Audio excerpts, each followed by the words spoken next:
مولاي صل وسلم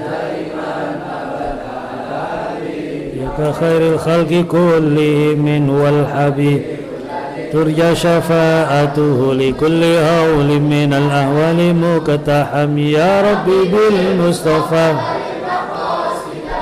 في لنا ما مضى وسيا وكرم سبحان رب العزة عما يصفون وسلام على المرسلين والحمد لله رب العالمين. أسألك الإجابة والقبول بجاه سيدنا محمد صلى الله عليه وسلم. بسر الفاتحة.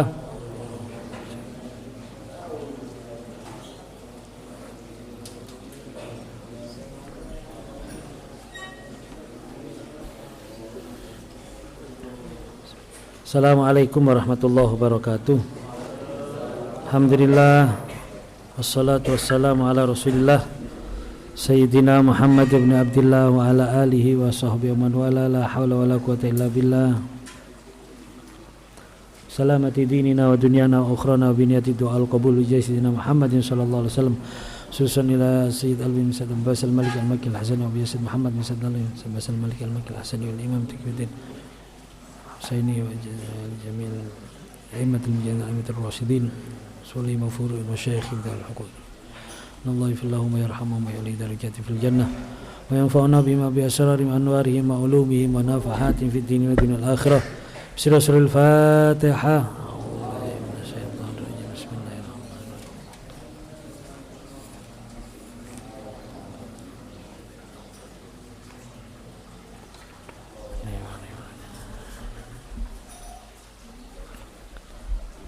Rekan-rekan jamaah rahimakumullah, alhamdulillah, syukur pada Allah Subhanahu wa taala, salawat serta salam semoga tetap terlimpahkan pada junjungan kita Nabi besar Muhammad sallallahu alaihi wasallam. Jamaah rahimakumullah. Bismillahirrahmanirrahim. Babu ma yuqalu qabla ad-dukhuli lil khala' wa ba'da al-khuruji minhu wa tarhibu min ta'khiril ghusl. Bab tentang apa yang dibaca ketika memasuki kamar mandi dan keluar darinya, dan tentang larangan atau larangan mentakhirkan mandi besar yang dimaksud di sini.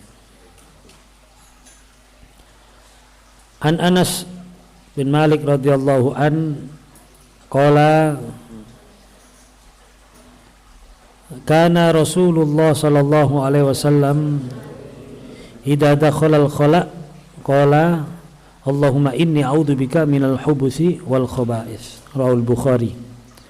Dari sahabat Anas, huwa Anas bin Malik al-Ansari, khadibun Nabi sallallahu alaihi wasallam.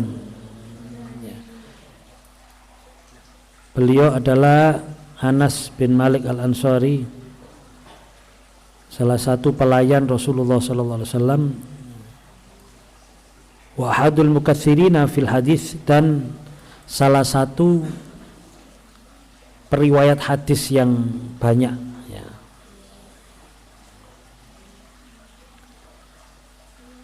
Idza dakhala al-khala' ay arada dukhulahu, jika hendak memasuki kamar mandi, Rasulullah sallallahu alaihi wasallam mengucapkan doa Allahumma inni a'udzubika minal khubusi wal khaba'is. Ya Allah, aku berlindung minal khubus. Al khubus bidhammil bab, dengan mendomahkan ba, khubus, wa huwa dzukur syayatin. Al khubus bermakna setan laki-laki, wal khaba'is inatsuha, dan khaba'is yaitu setan perempuan. Wa inna ma da'a bidzalika, dan sungguhnya Rasulullah sallallahu alaihi wasallam berdoa dengan hal tersebut li'anna syayatina ta'wi ila mawadil aqdar, karena para setan ini senang bertempat tinggal di tempat-tempat yang kotor. Wa an Aisyah radhiyallahu anha anna Nabi sallallahu alaihi wasallam kana idza kharaja minal khala, dari Sayyidah Aisyah radhiyallahu anha, sungguhnya Rasulullah sallallahu alaihi wasallam, Nabi Muhammad sallallahu alaihi wasallam, jika keluar dari kamar mandi, qala, beliau membaca doa, mengucapkan ghufranak, ghufranak.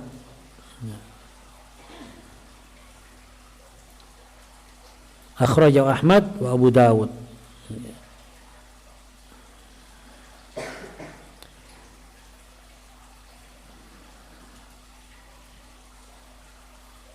Dari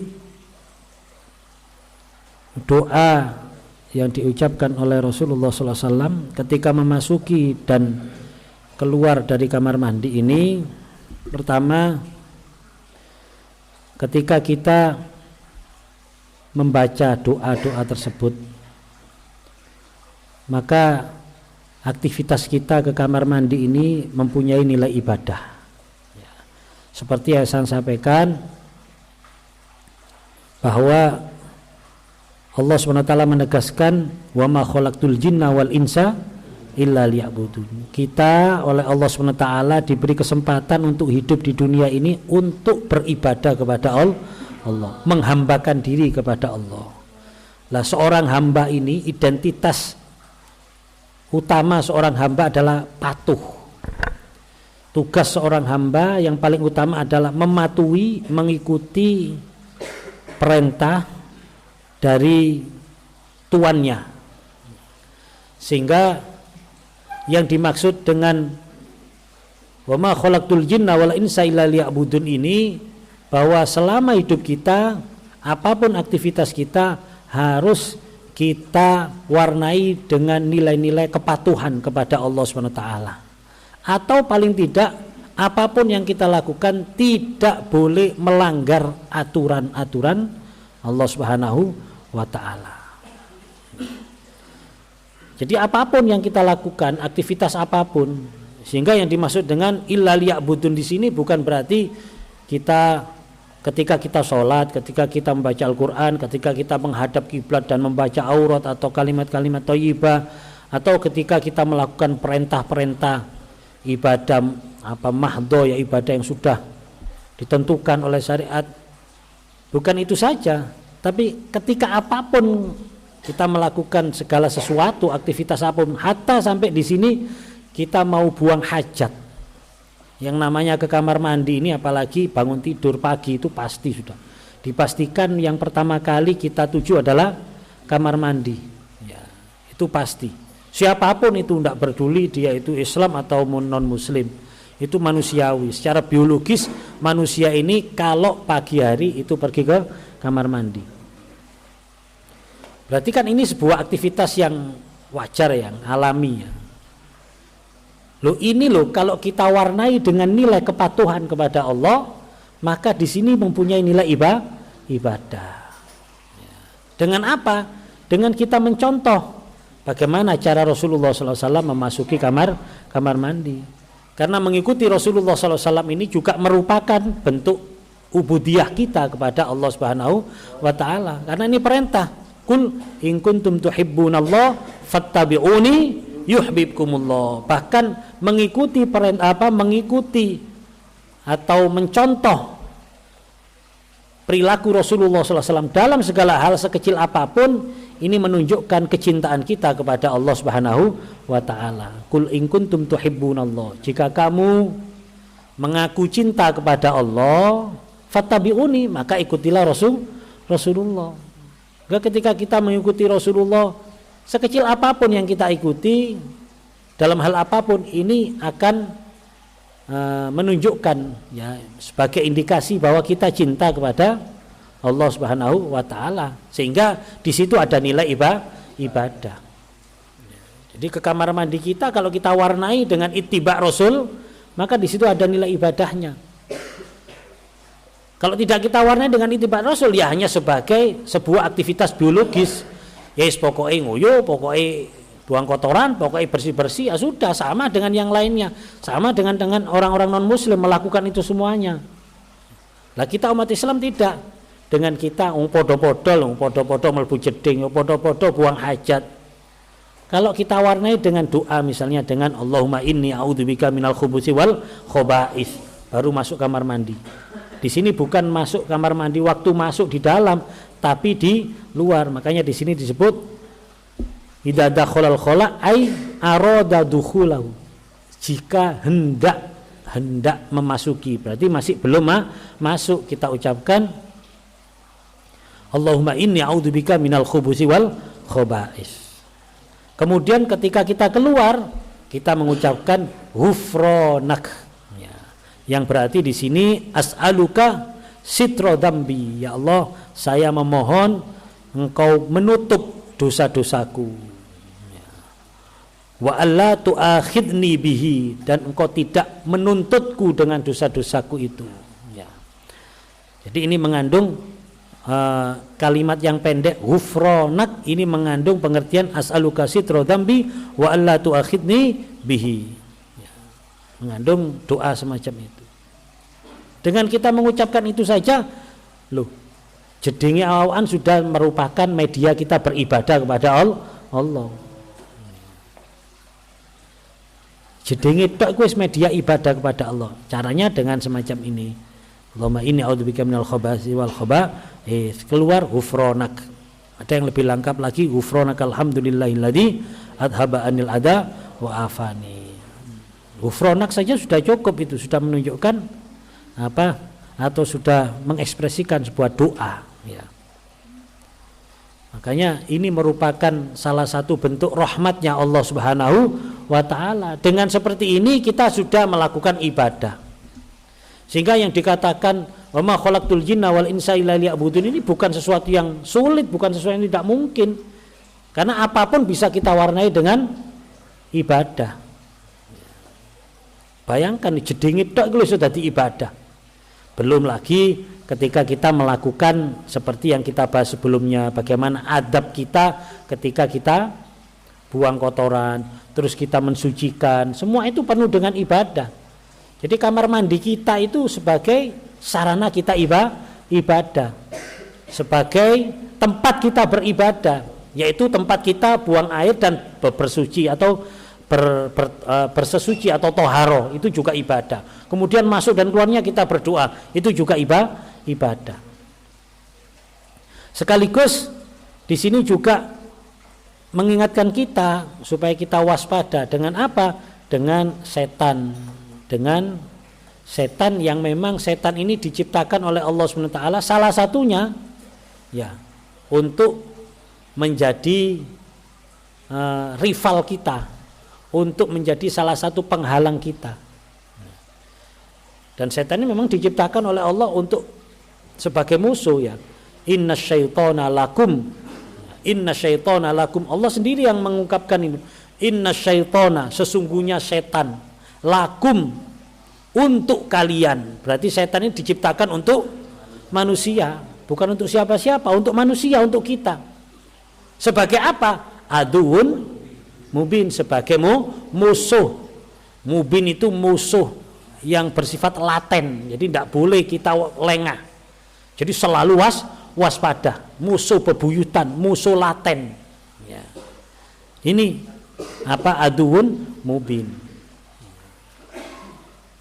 Dan kita sudah membahas, ya, jangan dikira setan ini bukan merupakan anugerahnya Allah Subhanahu wa ta'ala. Karena semua yang diciptakan oleh Allah ini adalah anugerah. Ini adalah bentuk rahmatnya Allah. Wa rahmati wasi'at kulla syai'. Allah menegaskan semacam itu. Rahmatku meliputi segala sesuatu. Jadi segala yang ada ini terliputi oleh rahmatnya Allah. Nah, rahmatnya Allah berarti ini nikmat.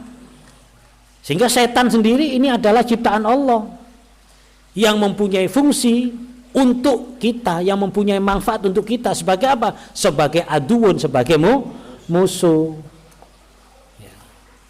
Sehingga kita harus mensyukuri seluruh nikmat, termasuk nikmat setan ini harus kita syukuri. Tapi kan jarang kita, ya. Alhamdulillah ala nikmati syaitan, kan jarang, ya. Padahal ini harus kita syukuri ini ya. Karena setan ini kan rahmat. Setan rahmat. Siapa yang mengatakan setan bukan rahmat? Rahmat setan ini. Rabbana ma khalaqta hadza batila. Kalau kita berpikir temenanan, apapun yang diciptakan oleh Allah itu tidak batil, tidak mungkin batil, tidak mungkin keliru. Siapa yang berani menyalahkan Allah dengan ciptaan setan? Ya apa sih Gusti Allah, apa sih kan gawe setan bareng. Mestinya gak usah setan, oh keliru kita. Allah memang menciptakan setan. Sebagai apa? Berfungsi kan setan. Siapa yang mengatakan setan tidak berfungsi? Siapa yang mengatakan setan tidak bermanfaat? Berarti Allah menciptakan sesuatu yang tidak bermanfaat. Apakah mungkin Allah menciptakan sesuatu yang tidak bermanfaat?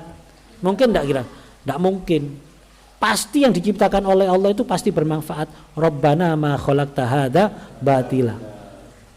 Tapi untuk memahami segala sesuatu itu bermanfaat, untuk memahami semacam itu ya kita harus memang mulai melalui proses alladzina yadhkurunallaha qiyaman wa qu'udan wa ala junubihim wa yatafakkaruna fi khalqis samawati wal ard. Rabbana ma khalaqta hadza batil. Harus melalui proses berzikir, berfikir, proses tadakkur dan proses tafakkur. Makanya tadakkur saja tidak cukup, tafakkur saja juga tidak cukup. Harus ada kombinasi antara tadakkur dan tafakkur. Orang wiritan tok keliru, ngaji tok kan wiritane ya keliru. Ya wiritan ya ngaji, ya zikir ya ngaji, artinya mengkaji ilmu. Kan ada orang itu yang senengani wiritan tok gak kadek ngaji lah, itu ya keliru, itu jelas keliru itu ya. Karena untuk memahami Al-Qur'an, untuk memahami ilmu agama itu harus melalui proses tafakkur. Makanya disebutkan la dina liman la aklalah. Agama ini tidak akan bisa maksimal bermanfaat dalam kehidupan kita jika kita tidak menggunakan akal. Tapi akal tok ya gak oleh. Akal atau tafakur juga dibarengi dengan tadakur supaya mengasah basiro kita, ketajaman mata hati kita, di samping ketajaman pikiran dan ketajaman mata hati kita. Makanya orang-orang yang bisa mengkombinasikan proses tafakur dan tadakur mempunyai daya pikir akal yang cemerlang dan mata hati atau basiro yang tajam, mereka lah disebut ulul albab. Ulul albab, orang yang mempunyai ketajaman mata hati dan kecerdasan pola berpikir, itu namanya ulul albab. Mereka zikiran, yo gak ngaji, mek ngomong tok niku jenenge ulul albab. Dudu ulul albab tapi ulul albab. Ya, jadi mek bondo abab tok. Ya.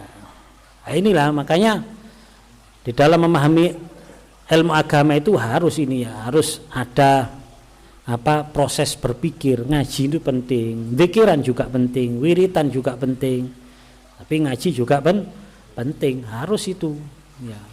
Nah, Al-Qur'an ini juga diturunkan kepada manusia sebagai pedoman, sebagai pembimbing kehidupan. Nah, Al-Qur'an ini bisa dipahami ketika kita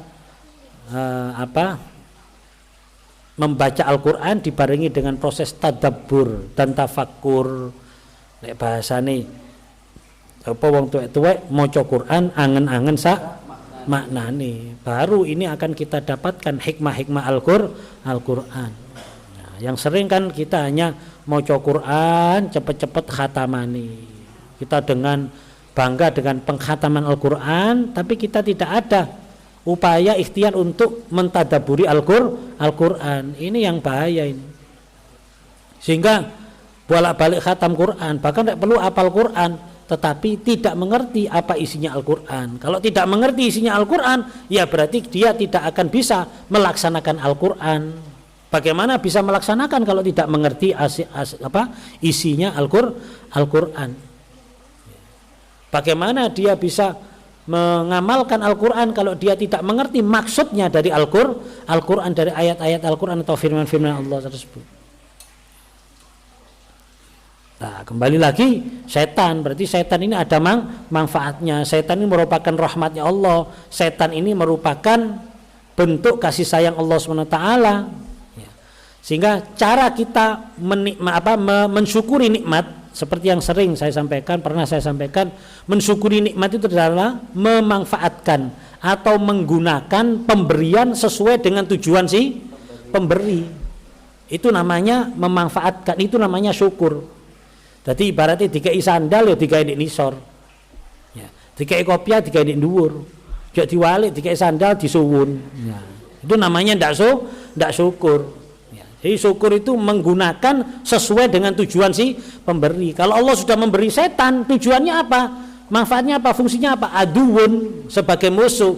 Sehingga cara mensyukuri kita akan nikmat setan adalah fattakhiduhu aduwan, perlakukan dia sebagai musuh. Ojo dadekno kanca, dadekno musuh. Setan didadekno kanca berarti kufur nikmat. Lek setan didadekno musuh berarti syukur nikmat. Akhirnya kita akan mendapatkan sebuah kenikmatan yang luar biasa, yaitu namanya nikmat menang. Nikmat menang. Menang ini kan nikmat yang luar biasa ya. Coba delok niku arek-arek pas Arema menang, euforianya ya opo? Euforianya kan luar biasa ya, di stadion euforianya seperti itu, surak-surak. Arema Lawang umure teko Panjen sampai Lawang itu berak-berok. Perjalanan itu waduh ambek yel-yel. Karena menang, gak kroso asik, seneng, euforianya luar biasa. Ya. Apalagi pas menang terus menangan tambah seneng. Terutama makelar karcis itu tambah seneng kan ya. Kan sing nonton akeh. Loh ini kan luar biasa kemenangan. Lah kemenangan itu bisa dicapai kalau ada musuh. Berarti musuh ini dibutuhkan. Coba waktu bal-balan gol sepisan, waduh, sak stadion horak wis. Semuanya ikut bahagia, surak-surak, kinjal-kinjal. Luar biasa gegap gempitanya. Padahal gol sepisan. Kenapa? Karena ada musuhnya. Coba rek gak musuh nih, masih gol ping 100 lho gak rasane ya. Ndak ada, ndak menimbulkan euforia atau apa? Horor ke stadion ya gak mungkin, gak ono sapa-sapa, gak ono musune. Aku mari ngegolno ping 100 sih mau. Lu bal-balan mbek sapa? Dhewean lho ae. Yo gak ono rasane ngono kan. Wong gak ono musuhne. Berarti musuh ini mendatangkan nikmat. Fattakhidu aduan, perlakukan setan sebagai musuh. Makanya karena kita memperlakukan setan sebagai musuh, kita harus waspada. Ibarat tinju itu jangan sampai lengah gitu.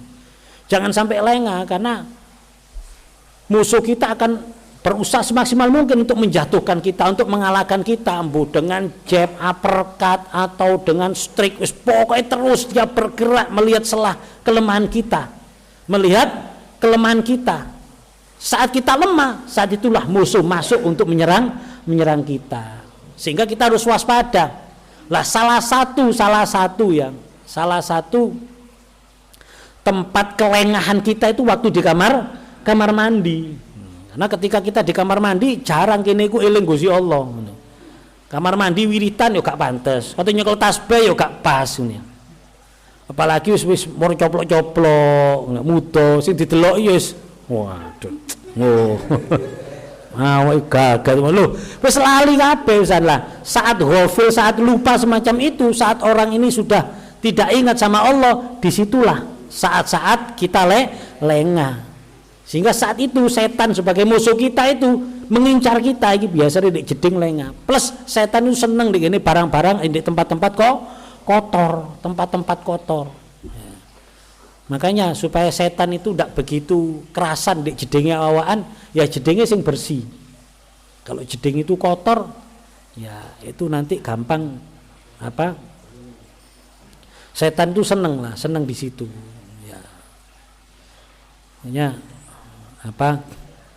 Salah satu contoh di jeding itu ojo dicantoli barang-barang kotor, mone kuatok wis 3 dino, petang dino gak diumbat cantolno ndek kono, ditinggal di jeding. Lho ku setane tambah kerasan setane iku. Ya. Setane tambah bek ndek kono tambahan ya. Jadi yang bersihan lah, setan juga ndak begitu Karena setan dengan tempat bersih itu juga gak nyaman. Ya, mereka senang cepat yang kotor-kotor. Ya, makanya sampai disebut an-nadhafatu minal iman, at-tahur satrul iman. Innallaha yuhibbut tawwabin wa yuhibbul mutatahhirin. Jadi kebersihan, bersih-bersih itu rapi itu merupakan salah satu cara kita untuk mendapatkan rahmat dari Allah Subhanahu wa taala. Nah, ini makanya nanti ya kita berusahalah kita praktekkan mlebu kamar mandi, Allahumma inni a'udzubika minal khubuthi wal khaba'is. Ya. Dene sik durung apal ya Allah saya berlindung dari setan lanang lan setan wedok. Ngono ae wis. Kan artinya setan lanang lan setan wedok. Tapi insyaallah lah apal insyaallah. Allahumma inni a'udzubika minal khubuthi wal khaba'is. Ya. Terus ketika kita keluar cuma ghufranak ngono tok wis. Ghufranak itu sudah mencukupi untuk mengikuti atau ittiba sunnah Rasulullah Shallallahu Alaihi Wasallam. Ya. Maka saya kadang-kadang sering berpikir ya barangkali awak-awak ini kadang-kadang pikirane kurang bener, atine kurang bener, ya mungkin secara tidak sadar kita itu mungkin ya kegudo atau kena setan toko jeding iku. Kena setan toko jeding mau mlebu jedinge gak tau ndonga. Saya yakin lah ini ada 1-2 sing sering lali ndonga ya. Sering lali ndonga ya. Padahal biyen gak apal saiki lah lali. Makanya ini seperti ini kata Andi sepele ayo ya insyaallah yang seperti yang saya sampaikan tadi kita itu harus waspada terhadap setan karena setan akan mencari celah-celah kita dan ini banyak sekali ya makanya kita diajari oleh Rasulullah kita diperintahkan untuk berdoa kita ya contoh ya ini 18 plus ini ya ketika kumpul ya maca donga Allahumma jannibna syaitan wa jannibis syaitan mimma razaqtana. Nah, itu menunjukkan bahwa pada saat itu kita itu sering lupa, sering gak eling Gusti Allah. Akhirnya setan gampang melbu. Ya, pokoknya orang ana donga-donga Allahumma inni a'udzubika itu biasanya pada saat itu orang itu sering lalai, sering lupa kepada Allah Subhanahu wa taala sehingga perlu memohon perlindungan kepada Allah Subhanahu wa taala saat lupa, saat lalai, saat keasikan ya. Ini. Terus wa an Ibnu Abbas radhiyallahu anhu ma'an Nabi sallallahu alaihi wasallam qol dari sahabat Abdullah bin Abbas radhiyallahu anhuma sungguhnya Nabi Muhammad sallallahu alaihi wasallam bersabda salasun la taqrabuhumul malaikah al-junub was-sakran wal mutadammikh bil khuluq rawahul Bazzar bi isnadi sahih ya. Rasulullah bersabda ada 3 yang tidak akan mendekati mereka malaikat. Yang dimaksud di sini malaikat adalah malaikat rahmat ya. Tab'adu anhum malaikatur rahmah. Malaikat rahmat. Malaikat Israel wayahe wis gak peduli ya.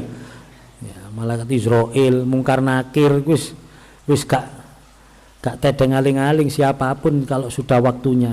Ini yang di sini yang dimaksud adalah malaikat rahmat. Pokoknya kalau seperti ini ya, seperti kita mendengar dari hadis-hadis Rasulullah misalnya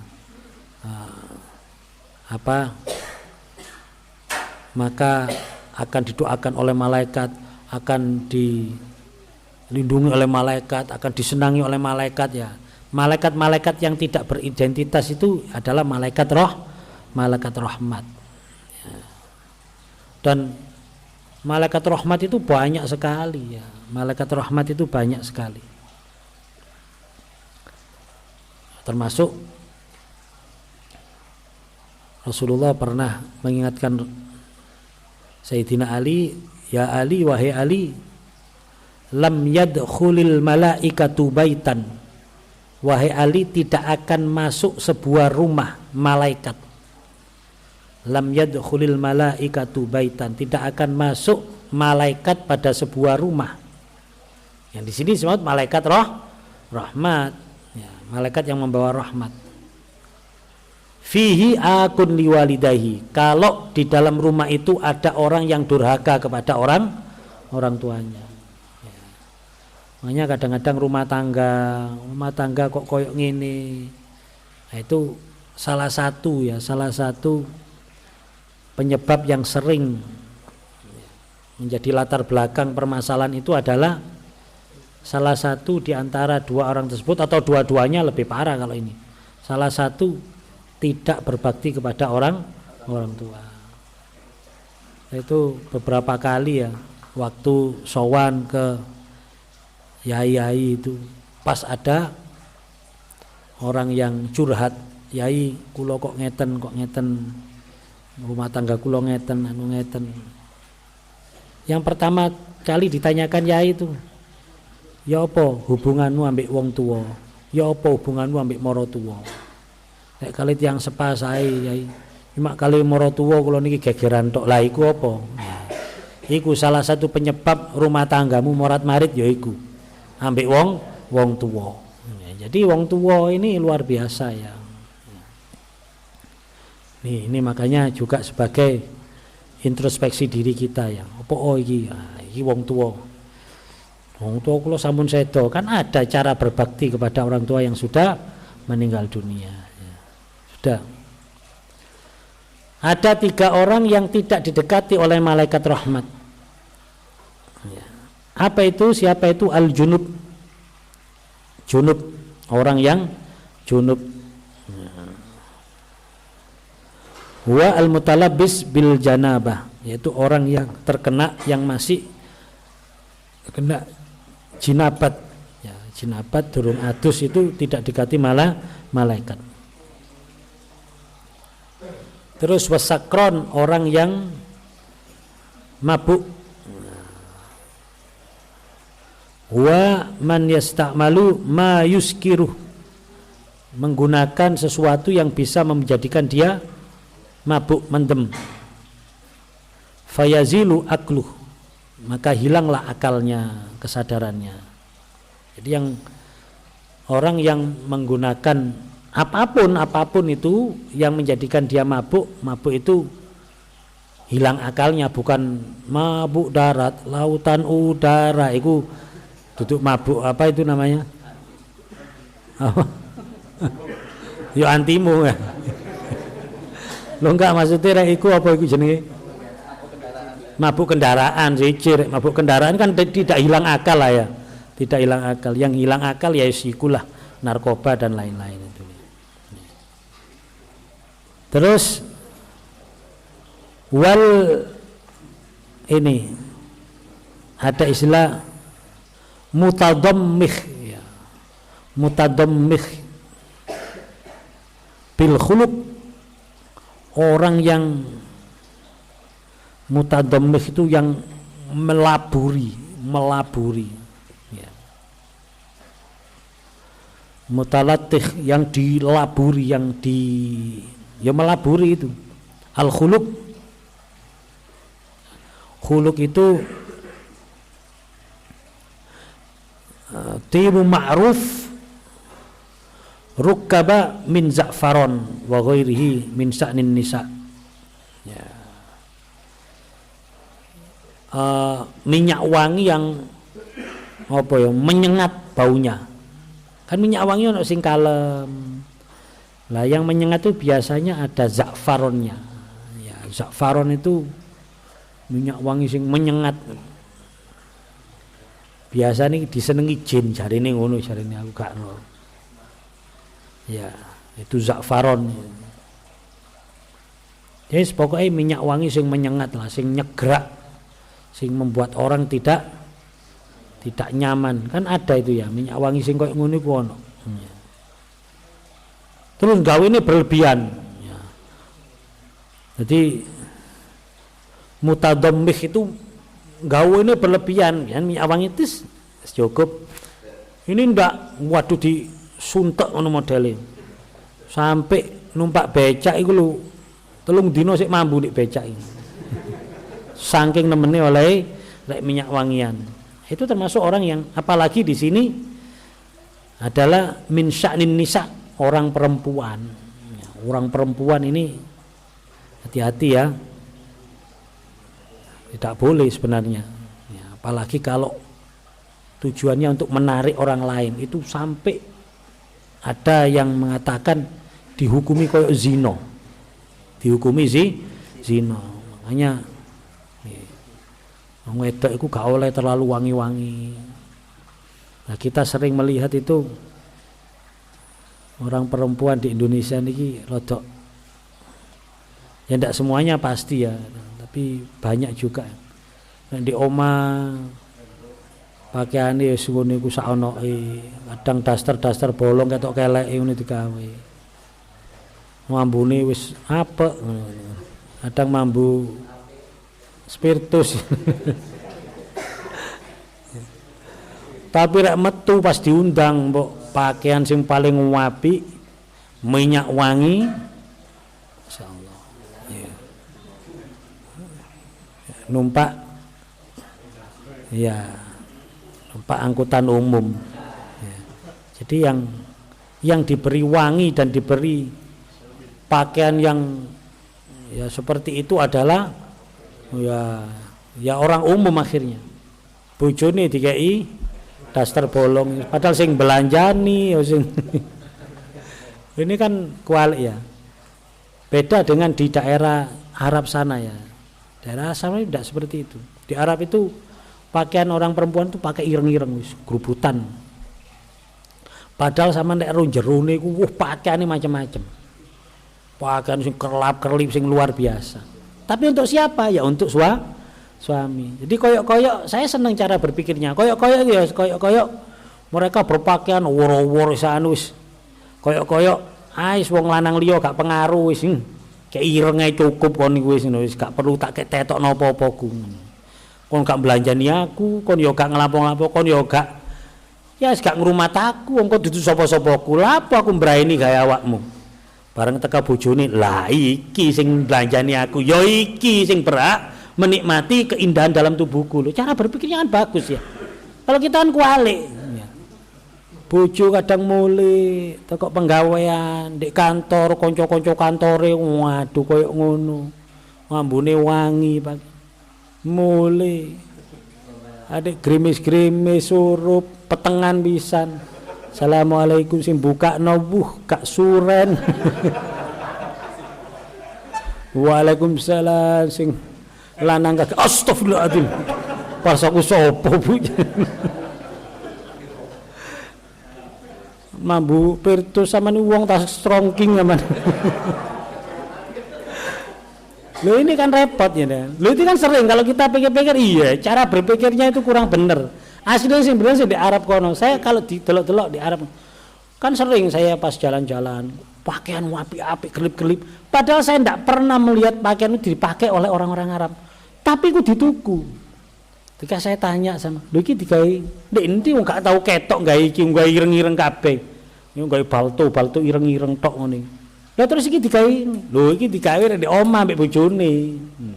Oh ya pinter ya nih. Kan logikanya kan gitu. Lah iki sing belanjani aku kok. Lah iki sing merjuangno aku, lah iki sing apa? Taruhan nyawa gawe aku are.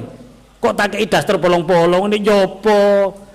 Supir wong jopo tukang becak anu mosok tak kei wangiku tak kei pakaian sing paling apik bojoku tak kei pakaian sing sederhana lo kan dipikir secara logika gak bener kan mestinya kan dibalik rek di jopo gak ngurus aku kon ngarani gak ayu gak ketok gak menarik baba barang lapo menarik awakmu wong kon gak engke apa-apa aku wong kon gak belayani apa gawe apa aku menarik no awakmu ngono aku menarik gawe bojoku gak gawe awakmu kon gak delok aku kon blener aku gak masalah gak ngurus aku gak masalah sing penting bojoku lho itu kan cara berpikir yang bagus sebenarnya itu yang harus kita tanamkan kepada wanita-wanita Indonesia ojo rek kate metu masyaallah macak sing ngidep diwalik ya bulu hidung diwalik. Bulu hidung, bulu mata, bulu hidung. Kasih keliru, gak sengaja asli. Bulu mata. Masalahnya pas nyekelirung maro gatel bulu hidung. Loh ini luar biasa ya. Jadi mutadammih ya ini ya, walaupun kalau kita ya ndak nemen-nemen lah ya, gak nemen-nemen bojo dumane terus wis kon iku wong liya iku wis gak usah dibraeni wis iki goni gawe nek metu ya. Ya kenemenan ya kuwi. Apa gak sampean karungi pisan aku Mas. Ya jangan seperti itu. Ya wajar lah, wajar, tapi yang benar yang paling utama adalah suami ya, dan keluarga kan cek seneng ya sudah. Nah, di sini menunjukkan bahwa orang-orang yang kalau junub nah itu segera mandi. Terus bagaimana kalau ndak mandi? Misalnya wadem iki aku adus saiki gak kuat meneh isu. Caranya kita tetap niatkan mandi. Jadi kita niatkan mandi ambek cawe niat ya nawaitul husla rafil hadasil akbar. Ya kita niatkan kalau perlu kita wudu dulu terus kita niatkan terus kita wudu terus tidur. Nah, kita tidur berarti masih dalam kondisi proses bersesuci kan, berarti kan gak cul-culan blas itu. Kita kan masih sudah niatkan untuk bersesuci, tapi karena dingin ya berarti butuh waktu untuk menyelesaikan itu ya wis gak apa, tapi diniatkan dulu, itu caranya gitu ya. Ini mumpung kita membahas masalah mandi ya, kita bahas dari sisi fikihnya juga ya. Walladhi yujibul husla sittatu asya, yang mewajibkan ya, yang mewajibkan mandi itu ada 6. Yang mewajibkan mandi besar, wajib mandi besar itu ada 6. Salah satu tashtariku fihar rijal wan nisa. 3 itu untuk laki-laki dan perempuan. Laki-laki dan perempuan katut 3. Wahya yaitu yang pertama, ini laki-laki dan perempuan semuanya kena. Yang pertama iltiqaul khitanain, bertemunya 2 kemaluan. Insya Allah sudah tahu semua ini, tidak usah diterangkan detail-detail ini ya. Terus wa inzalul mani, keluarnya mani dengan cara apapun. Terus wal maut, mati. Yang pertama iltiqa itu bertemunya khitanain 2 kemaluan ya. Terus yang kedua inzalul mani, keluarnya mani. Yang ketiga al maut, mati. Ini yang wajib mandi besar laki-laki maupun perempuan ya. Cuma bedanya kalau yang 2 penyebab di depannya itu harus mandi sendiri, kalau yang wal maut itu gak oleh mandi dewi. Itu sih ya. Adus dewi iku medeni bocah ya. Mandi besar artinya mandi keseluruhan sudah. Terus wasalah satun takhtassu bihan nisa, dan yang 3 itu khusus perempuan ya, berarti perempuan anak piro 6, laki-laki cuma 3. Yang 3 selanjutnya adalah khusus perempuan, yaitu wahya al haid ya, mandi karena haid, setelah sucinya haid maksudnya ya. Jadi setelah haid ya, perempuan haid suci, setelah dipastikan suci. Jadi haid itu paling sedikit 1 hari 1 malam ya. Rata-rata 7 hari, 6-7 hari itu rata-rata. Paling banyak 15 hari itu haid. Itu kita sebagai laki-laki itu walaupun tidak paham secara detail, tapi kita harus tahu secara umum ya, bahwa haid itu sedina sewengi, terus Rata-rata seminggu, terus maksimal 15 hari. Ya. Penting wong lanang iso ngitung haid itu ya. Gampang diakali tadi kan iso ngitung kan ya. Ya.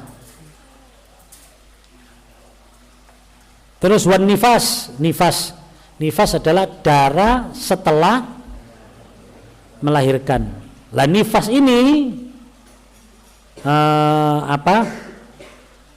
rata-rata 40 hari, maksimal 60 hari. Rata-rata 40 hari, maksimal 2 bulan 60 hari. Ini nifas. Ya. Sehingga kalau lebih dari itu semuanya, haid lebih dari maksimalnya, nifas lebih dari maksimalnya, berarti disebut darah istihadah. Tapi juga bisa setelah nifas diteruskan haid. Karena kalau orang perempuan punya tanggal kan ya, punya tanggal penanggalan atau kalender haid itu punya. Ya, saya nggak punya sama dia. Gitu. Orang perempuan punya. Oh pas marine istihadah, pas marine nifas, kok didelok tetap metu, terus itu tanggalnya haid, maka itu bisa dimasukkan haid juga. Jadi setelah nifas bersambung ke haid karena itu tanggalnya haid. Tanggalnya haid itu bisa. Terus yang ketiga yaitu wal wilada. Wilada itu apa? Persalinan. Persalinan. Ini dipisahkan antara persalinan dan nifas. Ini sebagai antisipasi barangkali ada orang yang melahirkan tanpa nifas. Dia tetap harus mandi besar. Jadi kena wiladahnya itu tadi. Tapi kalau sudah wilada terus nifas, ya tidak usah mandi dulu sampai habisnya nih nifas baru mandi untuk hadas besar yang disebabkan oleh wilada dan nifas, ya sudah selesai. Ya niatnya ya sudah rirofil hadasil akbar, sudah selesai semuanya, itu sudah kena. Itu karena ada peristiwa wilada tanpa nifas seperti kelahirannya Nabi Isa alaihissalam, itu tanpa nifas itu. Ya. Sudah, itu 3 yang khusus perempuan. Nah, tentang bagaimana fardu-fardunya, wa faraidul husli salah satu asya. Fardunya mandi besar itu ada 3. Jadi harus terpenuhi nih. Yang pertama niat itu dilakukan ketika mengawali basuhan. Terserah basuhan itu bisa dari kepala, dari tangan, atau dari manapun. Tidak harus urut seperti orang wudu. Kalau wudu niatnya itu pas pada waktu membasuh wajah, karena yang pertama kali urutannya itu adalah wajah. Tapi kalau untuk ghusl, untuk mandi besar, itu terserah. Misalnya kita ambil ngelucur sama niat, ya sudah, berarti yang dikelucur ini berarti sudah suci. Sehingga ketika kita misalnya mari ngelucur suci kan, terus dikelucur netesnya ini bukan mustakmal, karena ini netesnya bukan netesnya air untuk bersesuci, sudah di luar bersesuci karena sudah suci dari basuhan yang pertama. Nah, terus diteruskan yang lain. Ini. Terus yang kedua fardunya wa izalatun najasah ingkanat ala badani, menghilangkan najis jika ada pada badan. Kalau di badan ini ada najis, dihilangkan dulu najisnya, disucikan dulu najisnya. Ya. Misalnya waktu kita mau mandi besar, terus kita buang air dulu, ya kan? Buang air dulu kan cawik lah, cawik dhisik, cawik najisnya hilang, baru kemudian kita niat mengawali mandi besar. Ya. Terus yang ketiga wa isalul ma ila usuli sya'ri wal basyarah, menyampaikan air ke seluruh rambut dan kulit. Jadi seluruh rambut dan kulit ini harus terkena air. Hingga paling enak itu duwe kolam renang itu, jadi langsung Buyur. Mentas iku wis mari wis kena kabeh insyaallah itu ya. Kalau dulu kan ada belumbang ya atau di kali misalnya. Ya. Jadi seluruh kulit dan rambut harus terkena air. Sudah setelah itu berarti beres sudah. Mandi besar kita sudah beres. Jadi sekali lagi mandi besar diawali dari mana saja boleh, dari kaki, dari tangan, dari kepala, monggo, dari manapun. Yang terpenting semuanya terkena air.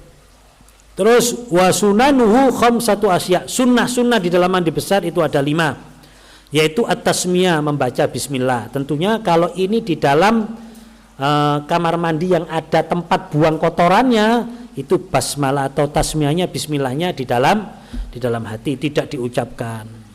Wa ghuslul yadain qabla idkhalihima al-ina'a.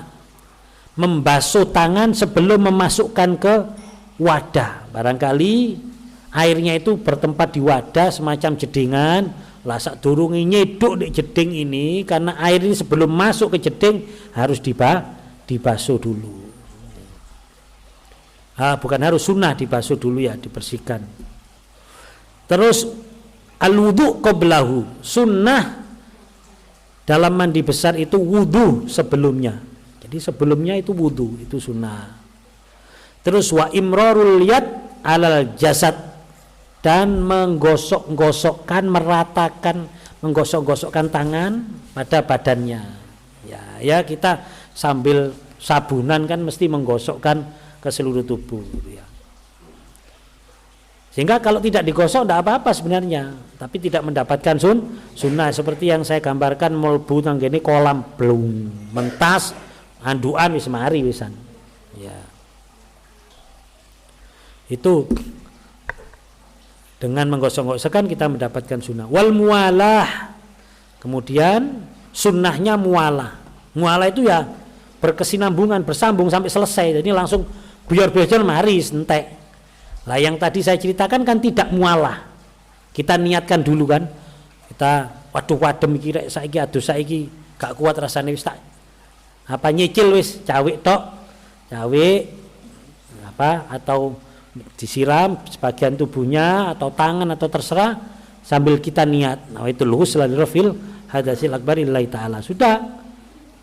Berarti diteruskan besok. Berarti tidak mualah gitu. Tapi dia sudah disebut segera mandi, tapi belum selesai, tidak mualah karena dingin, karena ngantuk, dan karena yang lain kan ada pasti ya. Wis kok usah diceritakno dawa-dawa, iki mesti ono karena yang lainnya. Kia karek cilik gak apik ya. Nah, ini mualah itu bersambung, itu sunnah. Tidak mualah juga tidak apa-apa. Berarti kalau ini sudah misalnya kita sudah cawik, berarti sudah bagian sini sudah suci, ya, sudah suci sehingga tinggal bagian yang sisanya ya, sehingga misalnya kita airnya terbatas yo gak disiram gak opo ya, gak perlu seret digarisi iki semari iki sing durung iki untuk menghemat air ya misalnya ya monggo, yang penting semuanya nanti terkena air. Terus sunnah yang berikutnya wa taqdimul yumna alal yusra, mendahulukan yang kanan daripada yang kiri ya. Ketika kita misalnya membasuh sampai cebok, iku rek misale kita harus membasuh bagian salah satu bagian itu dipilih sing kanan dhisik baru kiri. Itu sunnah, ndak juga ndak masalah. Ya. Sudah. Nah, terus ini yang tidak kalah pentingnya wal aghsalul masnunah. Mandi semacam mandi besar tapi hukumnya sunnah. Kalau tadi kan mandi wajib ya. Yang disebabkan karena 6 itu kan mandi wajib itu. Ini ada mandi yang sunnah, tapi gayanya gaya mandi besar, yaitu dengan seluruhnya terkena, istilahnya keramas kabeh. Tapi hukumnya sunnah. Itu ada sab'ata asyara huslan, ada 17 mandi. Yang pertama al-jum'ah, mandi Jumat, itu sunnah. Dan hitungan mandi Jumat itu sunnahnya itu ketika sudah masuk waktu subuh. Jadi ketika kita sholat subuh, kita mandi, kita niatkan untuk mandi Jumat, itu sudah mendapatkan kesunahan. Ya. Walaupun tetap kita mempertimbangkan aktivitas berikutnya. Ya. Masih mari subuh keramas wae wangi-wangian budal nang pasal dodolan brambang ambek minyak ya ambek iwak asin. Terus mari Jumatan gak kati adus. Aku wis mari mau subuh. Ya nampaknya ndak etis karena mandi ini bukan hanya untuk kesunahan tapi juga untuk menghilangkan bau yang tidak sedap terutama di hari Jumat. Kenapa? Karena di hari Jumat kita duduk begitu lama dengan orang-orang di sekitar kita. Beda dengan sholat 5 waktu. Sholat 5 waktu kan gak suwe-suwe kumpul ambek wong. Apalagi masbuk sing mek keduman tahiyat akhir tok wis tambah mek dilu ketemu wong kan. Wong-wong kene wis nerusno wong-wong ya salam pelencing, kene salam wis gak ono sapa-sapa ya. Jadi misalnya gak pati adus gak apa-apa. Tapi kalau Jumatan kan enggak kita duduk menunggu khutbah, terus iktikaf dulu ada khutbahnya begitu lama, sholatnya juga ya pasti berbarengan. Kayak jarang sing sholat masbuk itu kalau Jumatan ya. Walaupun ada tapi kan jarang sekali. Nah, artinya di sini kita harus mempertimbangkan kenyamanan orang-orang di sekitar kita sehingga mandi itu bukan hanya untuk kesunahan tapi juga untuk menjaga kenyamanan. Makanya kan kita waktu Jumatan itu dimakruhkan makan koyok brambang, ya bawang sing baunya menyengat pete ngono ya. Engko kene ambek dijajari wong moro terus pas salam assalamualaikum mambune kan ya gak enak ya. Jadi itu mempertimbangkan orang-orang sekitar kita itu penting. Termasuk mandi pakai wangi-wangian itu untuk orang-orang sekitar kita juga ya. Jumat terus wal aidani 2 salat Id ya, sudah 3 2 salat Id Idul Fitri maupun Idul Adha. Terus wal istisqa salat istisqa salat minta hujan, salat kusuf dan khusuf salat gerhana matahari dan gerhana bulan. Terus wal ghuslu min huslil mayyit mandi besar setelah memandikan mayit. Setelah memandikan mayit itu dianjurkan ya, ini sunnah mandi besar. Dah. Wal kafir ida aslam orang kafir yang masuk Islam setelah syahadat itu disunahkan mandi besar. Wal majnun ida afak dan orang yang gila ketika sembuh ya. Mari lulus toko sumber porong lah itu dianjurkan mandi. Terus wal mughma alaihi ida afak dan setelah pingsan ya. Setelah pingsan ketika sadar dari pingsan ketika sadar dari pingsan ya. Terus wal ghusl indal ihram ya. Mandi setelah ketika ihram ini yang berurusan dengan haji ihram wa dukhulil Makkah mandi besar untuk masuk ke Mekah wal wukuf lil wukuf bi Arafah wukuf di Arafah waliramyil jimar al salas dan ketika mau melempar jumroh yang 3 walid tawaf dan untuk tawaf. Jadi yang selebihnya itu yang berkaitan dengan haji dan umroh. Itulah mandi sunnah ya. Alhamdulillah kita sudah mempelajari baik fadilah-fadilahnya juga kita mempelajari secara syariat atau hukum fikihnya. Semoga bermanfaat. Kurang lebihnya mohon maaf. Wallahu a'lam bishawab. Alafu minkum. Subhanakallahumma hamdika asyhadu an la ilaha illa anta astaghfiruka wa atubu ilaik. Subhanakallahumma hamdika asyhadu an la ilaha illa anta astaghfiruka wa atubu ilaik. Subhanakallahumma hamdika asyhadu an la ilaha illa anta astaghfiruka wa atubu ilaik. Assalamualaikum warahmatullahi wabarakatuh.